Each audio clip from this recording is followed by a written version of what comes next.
Vous êtes connu de tout le monde. Vous avez effectivement servi le pouvoir Biya pendant de longues décennies. En juin dernier, vous quittez le gouvernement, dénonçant les maux qui minent le pays.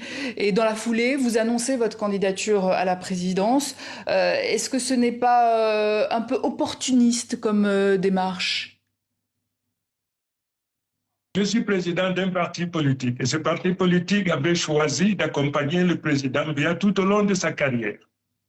Il s'est trouvé malheureusement que le président de la République, à 93 ans, qui avait complètement disparu des feux du projecteur,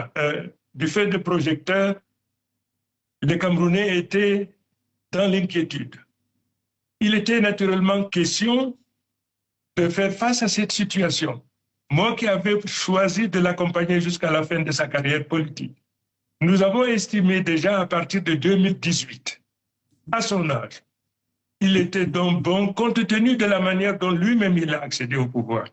Je voudrais vous rappeler, madame, qu'il vous plaise, que le président Ahidjo, qui s'en est allé à l'âge de 58 ans, avait bien pris la précaution de préparer le président Biya, de l'entraîner, de lui donner la gouvernance de la nation le temps qu'il fallait pour qu'il se rassure qu'il était apte et en mesure de gouverner la nation. Voilà que son successeur, le président Biya, qui a 93 ans, à la tête d'une nation, après avoir gouverné pendant 43 ans, n'a proposé à la nation camerounaise, il n'a présenté aucune personne pour lui succéder. Alors, À vous avez l'instar de justement ce que son, déclaré, Monsieur à l'instar Bakary, de ce que son successeur. vous avez déclaré dans une Pardon? interview que Paul Biya ne gouverne plus le Cameroun, que le pays est dirigé par procuration. Qui dirige aujourd'hui alors réellement le Cameroun? Mystère, madame, mystère épais, mais nous pouvons dire à partir de ce que nous apercevons que c'est une espèce d'oligarchie aujourd'hui qui gouverne notre nation. Bien malin, c'est lui qui dirait qui actionne les manettes. Bien malin. Mais il se trouve malheureusement que les Camerounais aujourd'hui n'en peuvent plus. Parce que la fonction présidentielle est une fonction à plein temps. Nous ne pouvons pas nous permettre, alors que notre nation traverse dans des zones de turbulence sévères, qu'il y a péril en la demeure, que les Camerounais demeurent dans l'incertitude. C'est donc pour cette raison que nous avons estimé qu'il était dans le temps, conformément aux dispositions de la Constitution et à la vocation de tout parti politique, nous avons estimé que dès lors que notre partenaire a disparu de radar, qu'il était impossible de le voir, nous avons estimé que tout seul, il n'était plus possible de rester fidèle à un engagement qui devient un engagement unique, alors que le président de la République, qui aussi avait sa partition dans cet engagement, avait cessé d'être perceptible, visible ou audible. Alors vous C'est pensez donc pour ces raisons que aujourd'hui, nous avons oui, pensé. vous pensez, Monsieur Chiroma Bakary, que vous êtes l'homme de la rupture et non de la continuité? Oui, madame, je suis persuadé que je suis l'homme de la rupture. Je suis l'homme de la rupture parce qu'aujourd'hui, je ne suis pas un inconnu. J'ai été, tout au long de ma carrière politique, j'ai été député, j'ai été conseiller municipal, j'ai été ministre des Transports. Comme ministre des Transports, j'ai servi comme personne ne peut contester ma performance. J'ai été ministre de la communication porte-parole du gouvernement. Je peux vous dire que j'ai marqué de manière indélébile les esprits des Camerounais, qu'ils m'acceptent ou qu'ils me détestent, mais toujours est-il qu'avec foi et fidélité, j'ai donc servi mon pays à ce poste-là. J'ai réalisé énormément de choses et le dernier poste que j'ai tenu, c'est celui de l'emploi et de la formation professionnelle.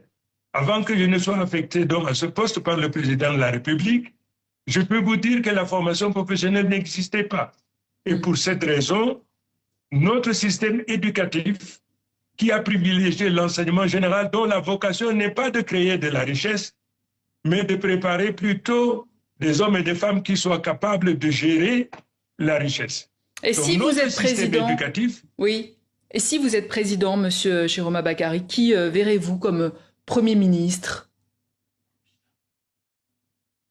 eh bien madame, je sais qui sera Premier ministre quand je serai président de la République. Mais permettez qu'à l'occasion de cette mission, que je ne me permette pas de dire qui devait être Premier ministre à mes côtés. Ce que je peux vous dire avec certitude, c'est que ce sera un homme d'expérience, un homme connu de tous les Camerounais, un homme aujourd'hui que les Camerounais attendent probablement pour se tenir à mes côtés, afin qu'ensemble nous puissions donc conduire cette très grande et belle nation vers de nouveaux rivages. Alors depuis l'annonce de votre candidature, Monsieur Bakary, vous dites recevoir des menaces. Savez-vous qui vous en veut et pourquoi, selon vous? Je ne saurais vous dire le pourquoi, mais qui, oui, puisque c'est une personne qu'on a envoyée à mon domicile pour me dire que le président de la République n'accepte pas que je me mette à critiquer un régime que j'ai servi le temps que ça a duré, et qu'il me rappelle que c'est parce qu'il était magnanime qu'il a décidé de mettre de côté les dossiers compromettants et qu'il suffisait simplement qu'il les remette à la justice pour que moi-même que je sois incarcéré. Et comme dit-il qu'il sait que je suis malade, il dit qu'il suffisait simplement qu'en prison me prive 2 mois de traitement pour que je trépasse. Alors, ce que je vous dis, ce n'est pas des fantasmes, c'est de la réalité. C'est quelqu'un qui est venu me voir, quelqu'un de très connu qui est venu me voir au nom du DGRE, le service connu au Cameroun, et qui lui-même parlait au nom du chef de l'État.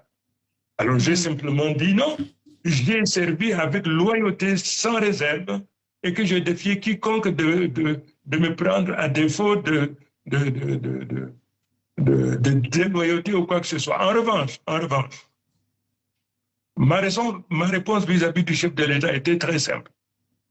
Aussi longtemps que je serai vivant, je continuerai donc à porter l'espoir et l'attente des centaines de milliers de Camerounais, voire des millions. Merci. Quoi qu'il m'en coûtera. Merci. Quoi qu'il m'en coûtera. Issa Chiroma Bakary, je rappelle que vous êtes candidat à la présidentielle d'octobre prochain au Cameroun.